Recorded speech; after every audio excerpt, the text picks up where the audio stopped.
Hello everybody and welcome back to the Galactic Armory. Today I'm going to be showing you guys a lot of the progress I've made on this medieval Captain Rex armor set. Sorry it's taken so long. I've got a lot of different projects up in the air right now, but the project has made a lot of progress. I've just got to make videos on it, and I should now be able to devote a lot more time to that. As a reminder, these 3D files can only be found on my Patreon, link will be in the description. I also sell the DIY kits if you just want to make this armor for yourself. So with that all said, let's see what I've been up to. So with projects of this size that require a lot of welding 3D printed parts together, I like to reinforce them with fiberglass resin and matting. It helps unify all the pieces and gives it a lot more strength without adding a lot of weight to it. Now I'm also going to be using the fiberglass resin to help smooth out this armor, but this is usually what it's used for. You mix together some of the resin and a little bit of hardener, brush it on, and then start applying these fiberglass cloths. The resin mixes into the cloth, and once the resin hardens, the cloth greatly increases the overall strength of the whole thing. Think of it like rebar for concrete. I'm going to be applying multiple layers of this cloth to both the chest and the back piece, as well as the abs. I'm a little bit wider in the midsection, so the abs are kind of tight, and I definitely don't want those to break or snap, so we really want to reinforce those pieces as best as we can. Be sure and wear gloves, a respirator, and glasses for this. The smell can be quite terrible and lingers around for around 24 hours. So do this in a well-ventilated place or outside if you can.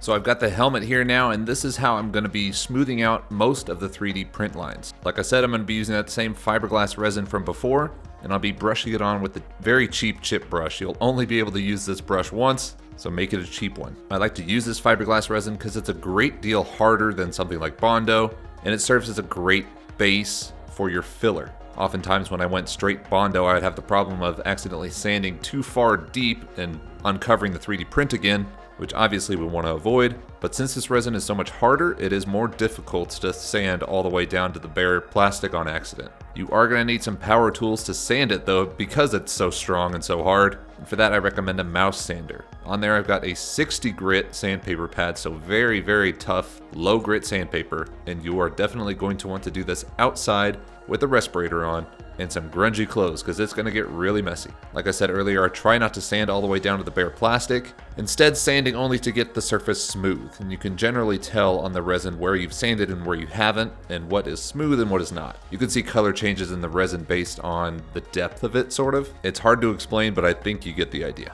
After the first pass of sanding with the mouse sander, I'll usually clean it off, then apply a black base coat. Black is one of those colors where it's really easy to see imperfections in the surface, and this is really going to help highlight areas that still need more work or that might need more sanding or filling. From now on, if I'm sanding with the mouse sander, I'm going to move up the grit count to around 120, since now it's less about taking off mass and more about refining the surface.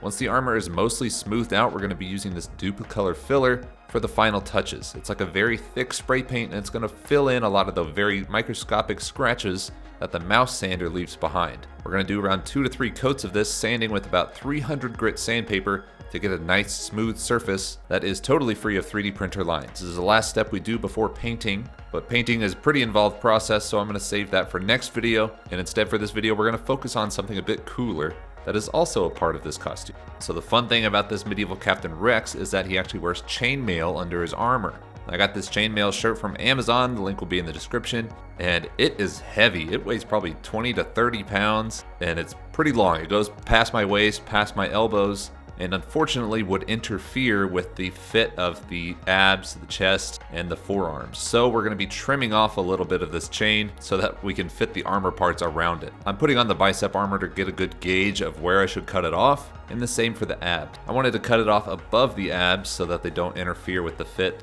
because like I said earlier, the abs are kind of a tight fit, and so I don't want a bunch of metal chains making that fit even tighter. It's also going to remove a lot of weight from this, because if I'm going to be wearing this costume all day, I at least want to be a little bit comfortable. Trimming down the pieces wasn't too difficult. I just got a pair of pliers, and the metal rings were soft enough so that wasn't too difficult. The difficult part was making sure that I kept a straight line when I was trimming off the rings. You can get a little bit disorienting looking at the rings for too long. You can see I put a little towel in between the layers. Make sure you wear some safety glasses for this, because while I was trimming off some of the rings, some of them went flying, and this is a Captain Rex build, not a Commander Wolf build, so we're going to need both of our eyes.